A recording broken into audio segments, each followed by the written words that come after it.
Hola a todos, bienvenidos a esta lección número 5 de este curso de griego Koine. En esta lección vamos a ver el verbo presente, activo e indicativo. Hablamos en la última lección de la importancia de los verbos y dijimos que los verbos indican acción o estado.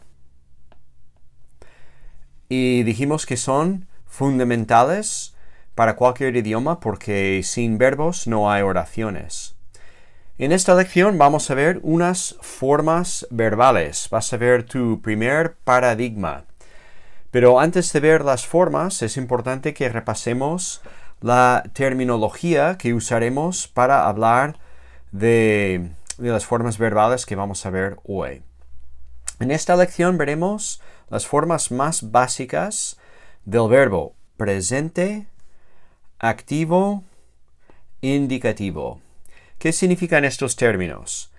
Presente se refiere al tiempo verbal.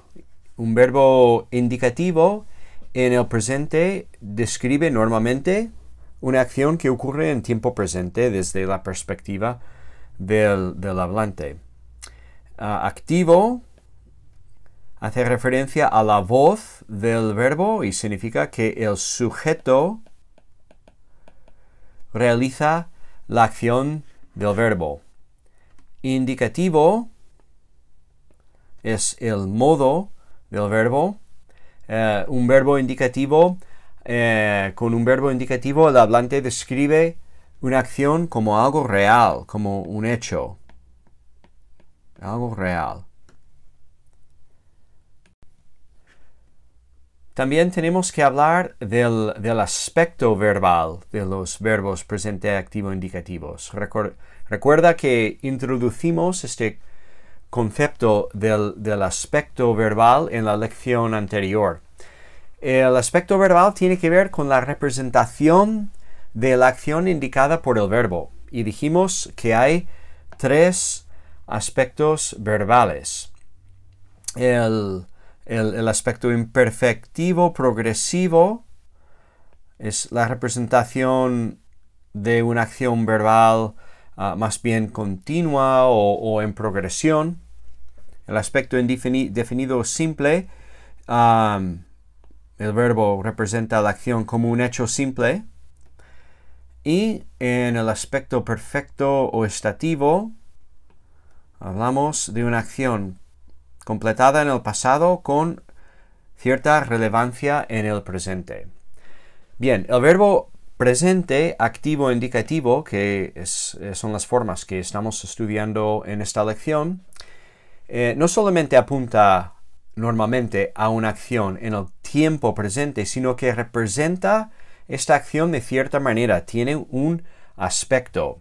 Entonces, vamos a ver dos ejemplos en español de expresiones verbales que hablan de un hecho en el presente pero con aspectos diferentes. Comparamos.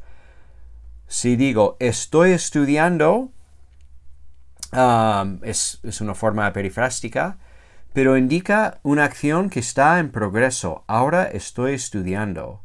En cambio, si digo estudio, estoy afirmando un hecho simple, sin hacer referencia a la progresión de esta acción. Son dos aspectos diferentes.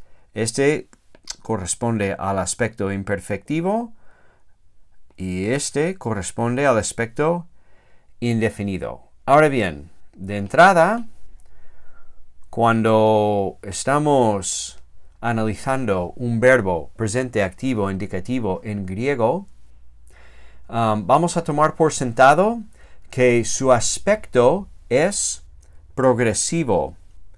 Entonces vamos a traducir de entrada como estoy estudiando, estoy comiendo, estoy andando, para reflejar este aspecto progresivo. Ahora, si este aspecto no encaja bien con el contexto, entonces entenderemos el verbo presente activo indicativo con un aspecto indefinido, un aspecto simple.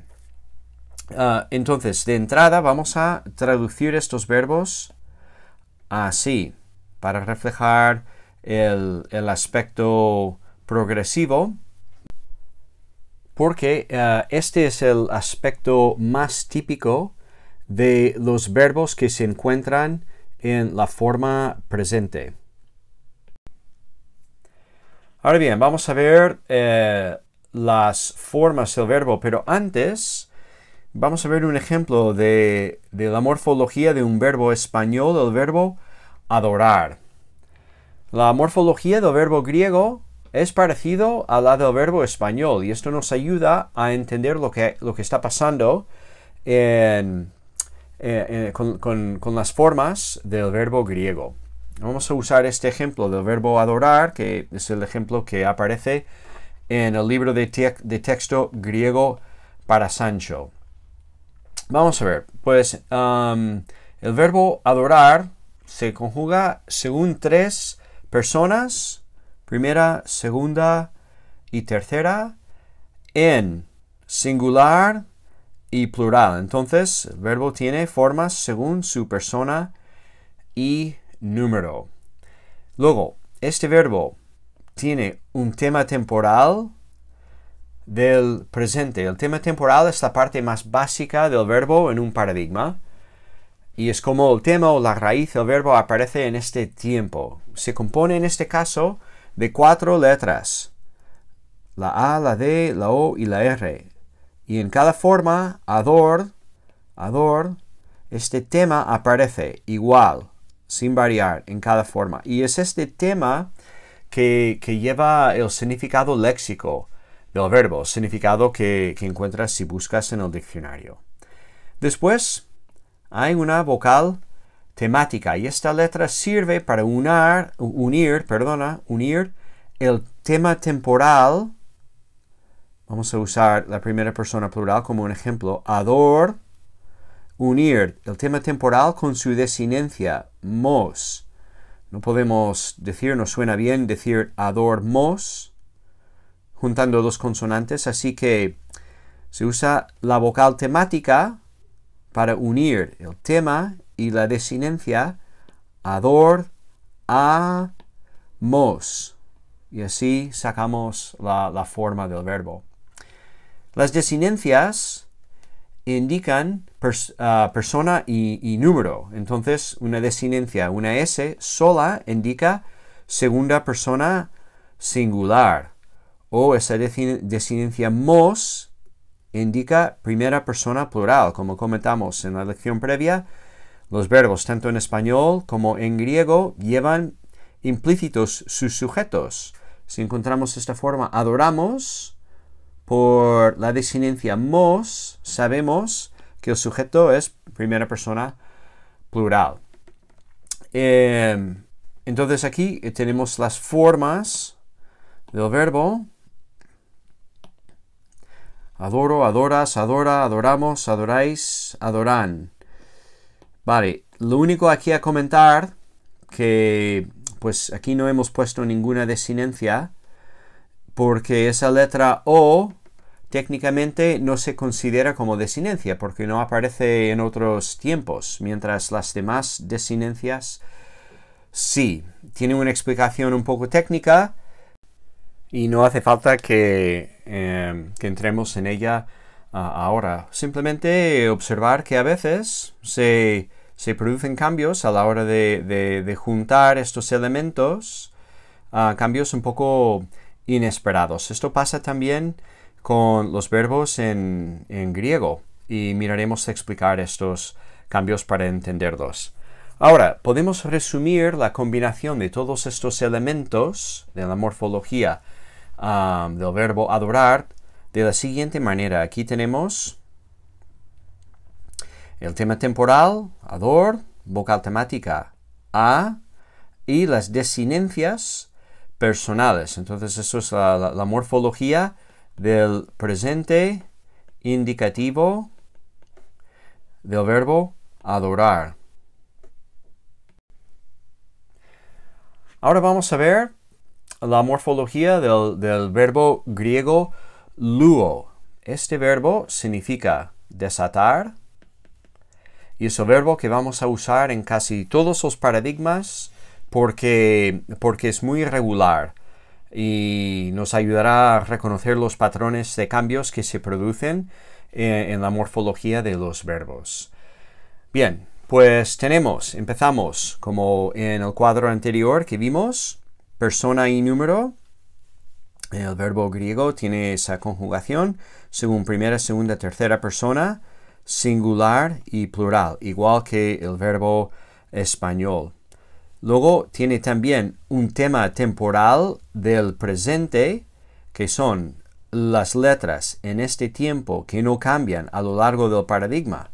Lu, lu, lu, aquí también, ¿vale? Y estas letras, como dijimos, son las que llevan el significado léxico de la palabra.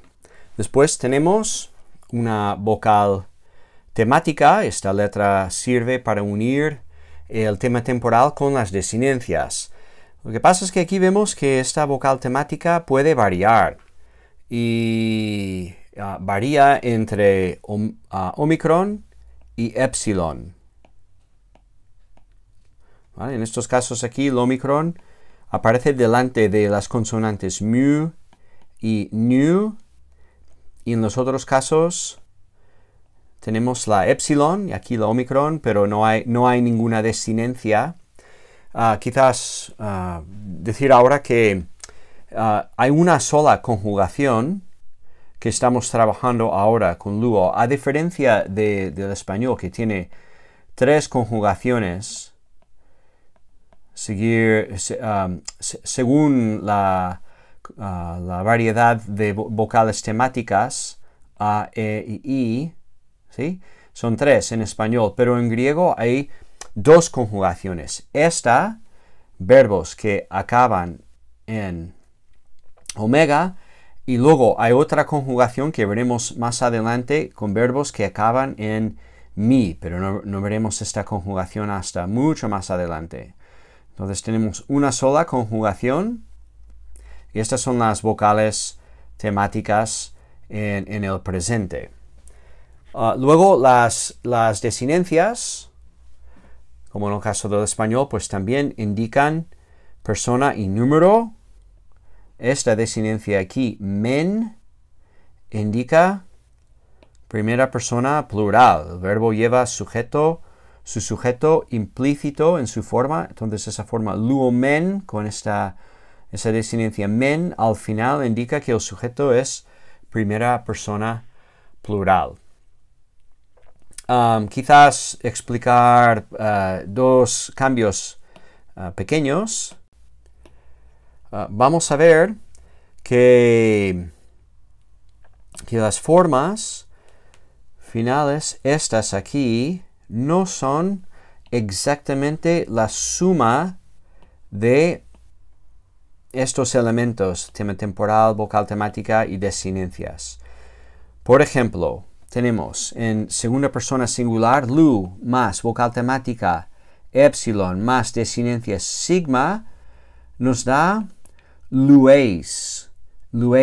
Pero claro, aquí hay una iota que no aparece en la suma de los elementos, ¿no? Esta iota es el resultado del alargamiento de esta vocal temática, se alarga al diptongo e.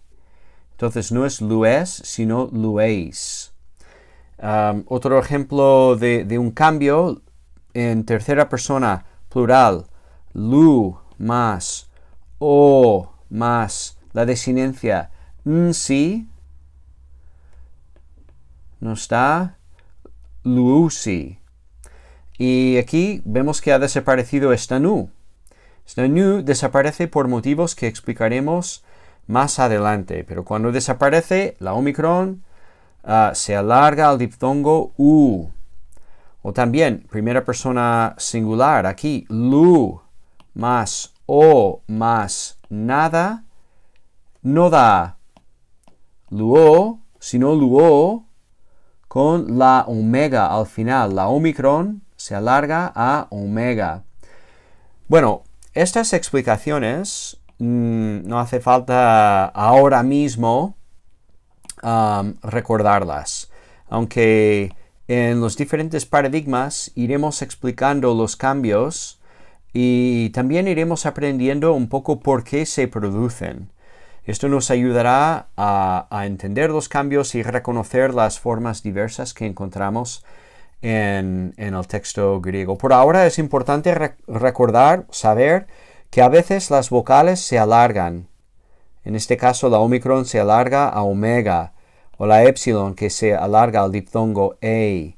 Esto pasa, que la vocal temática, cuando se junta con la desinencia, a veces se producen alargamientos de las vocales. Entonces, resumiendo, tenemos aquí como la fórmula morfológica del presente activo indicativo del verbo luo, el tema temporal lu, la vocal temática que varía entre omicron y epsilon, y las desinencias primarias. Veremos que hay otras desinencias más adelante, pero en el presente activo indicativo encontramos las desinencias primarias.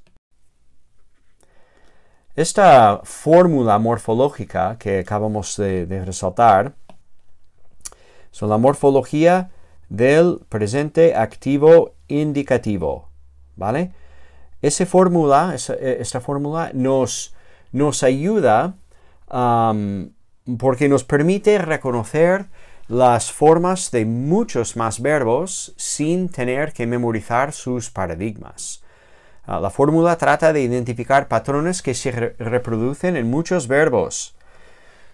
Muchos verbos son como luo. Tienen en el presente activo indicativo tema temporal, vocal temática omicron o epsilon y las desinencias primarias. Y si sabemos estos elementos, nos permite reconocer y analizar muchos verbos sin memorizar todas sus formas. Entonces, por ejemplo, si empezamos con luo y memorizamos este paradigma, luo, lues, lue, luomen, luete, luusi, estas 6 formas.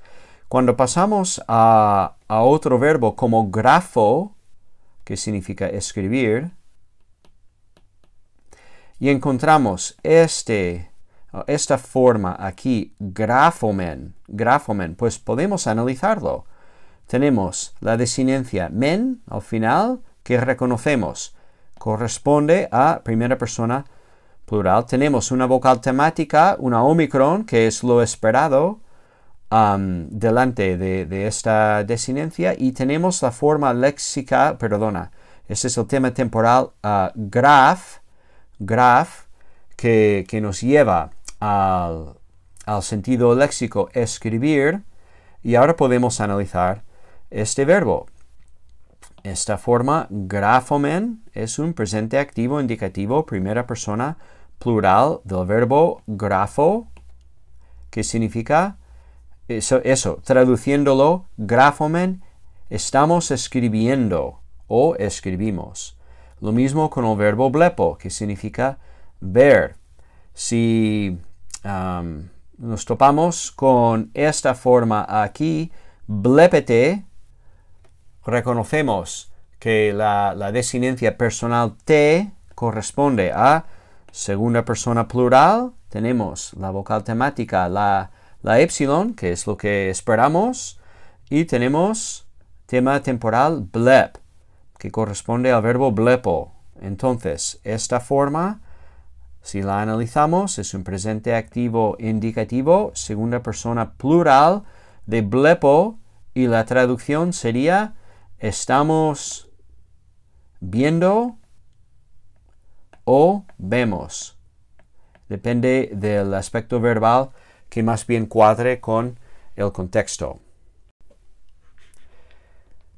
Bueno, estamos hablando del análisis de los verbos, y ya he dado el análisis de algunas formas, pero vamos a explicitarlo. Cuando analizamos un verbo, ¿qué es lo que tenemos que reconocer? Vale, por ejemplo, si vemos esa forma, luéis. Este es un presente activo indicativo segunda persona singular de luo. O grafomen, forma que analizamos hace un momento, presente, activo, indicativo, primera persona, plural, de grafo. Vale, eso es cuando el profesor pide un análisis del verbo. Esta es la información que tú como estudiante tienes que dar. Son 1, 2, 3, 4, 5, 6 cositas que tienes que decir acerca de esta forma verbal para mostrar que lo reconoces y lo entiendes. Bien, podemos abreviar toda esta explicación así. Luis, presente, activo, indicativo, segunda persona singular de luo. Y si damos una traducción preliminar, estás desatando. Entonces, podemos decir que esto es un pai. Presente, activo, indicativo, segunda persona singular del verbo luo. Grafomen, también. Presente, activo, indicativo, primera persona plural del verbo grafo. Estamos escribiendo. Es un verbo pai. Podemos abreviarlo así para ir un poco más rápido a la hora de apuntar la información del análisis de los verbos. En conclusión, por ahora solo vamos a memorizar este paradigma. Un paradigma, por cierto, paradigma significa un patrón. Un paradigma es un patrón de cambios morfológicos, de cambios de forma, ¿no? Un paradigma es un patrón de cambios morfológicos. ¿Y por qué memorizamos este paradigma? Porque, como hemos dicho, este patrón se reproduce en muchos más verbos, y si sabemos este paradigma, pues entonces esto nos permite reconocer las formas de muchos más verbos en el texto, ¿sí? Entonces hay que memorizarlo bien, hay que saber escribirlo, pero hay que también saber recitarlo. Luo, lues, lue, luomen, luete, luusi. Un detalle más. Esta nu aquí al final se llama nu movible. Y lo que ocurre es que a veces aparece en la forma, en el texto griego, y a veces no. Depende de la palabra que sigue. Si la palabra que sigue empieza con cierta vocal, pues aparece la nu. Pero lo importante es simplemente saber que luusi significa exactamente lo mismo que lu-u-sin. Esa nu facilita la pronunciación de esta palabra junto con la palabra que sigue, ¿vale? Es la nu movible. Eso lo tenía que haber explicado antes. Entonces, ¿qué decía? Tenemos que saber recitar este paradigma. Si una persona te despierta a las 2 de la mañana y te pregunta por el paradigma del presente activo indicativo de luo, tú debes poder decir sin pensarlo, luo, lues, lue, luomen, luete, luusi, y luego vuelves a dormir, ¿vale? Hay que saber recitarlo y saber escribirlo. Entonces recomiendo, pues con una hoja, escribir este paradigma varias veces hasta que te salga sin tener que pensar, porque este paradigma y estas formas son la base de muchas otras cosas que vamos a aprender en las lecciones siguientes.